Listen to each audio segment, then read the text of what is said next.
journal. Une découverte pour le moins inattendue des enquêteurs après le démantèlement du gang des postiches de la Côte d'Azur. Les policiers ont retrouvé un carnet sur lequel étaient notées toutes les longueurs d'onde radio des services de police spécialisés dans la lutte contre le banditisme. Les malfaiteurs pouvaient donc agir tranquillement en restant à l'écoute des messages les concernant. Les enquêteurs sont par ailleurs persuadés que les truands arrêtés font bien partie d'une bande qui agissait dans toute la France. Sur place à Nice, Isabelle Bechler qui a suivi la conférence de presse des policiers. Voici Philippe Tortosa, le pivot du gang des postiches du Sud-Est. Il sort du commissariat principal à l'issue de sa garde à vue ce dimanche matin pour être présenté au parquet. Lui et ses 5 complices principaux vont être inculpés de vol à main armée. La police judiciaire de Nice a maintenant établi leur participation à 10 hold-up de Nice à Toulon en passant par Bastia.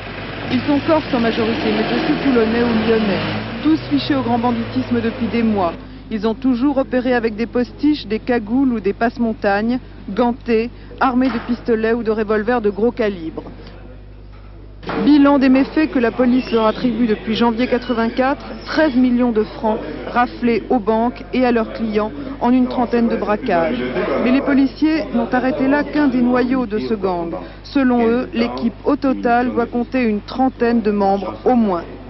Pour démanteler cette équipe, la police judiciaire a dû mobiliser près de 120 hommes pendant 4 mois.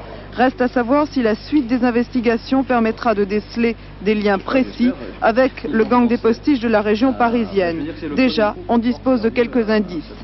Nous retrouvons, tant en province que dans la région parisienne, la même manière d'opérer, les mêmes signalements et les éléments d'enquête fournis ou obtenus depuis plusieurs semaines démontrent, notamment au niveau de l'utilisation des fréquences et des scanners, que des liens peuvent être établis entre la province et Paris.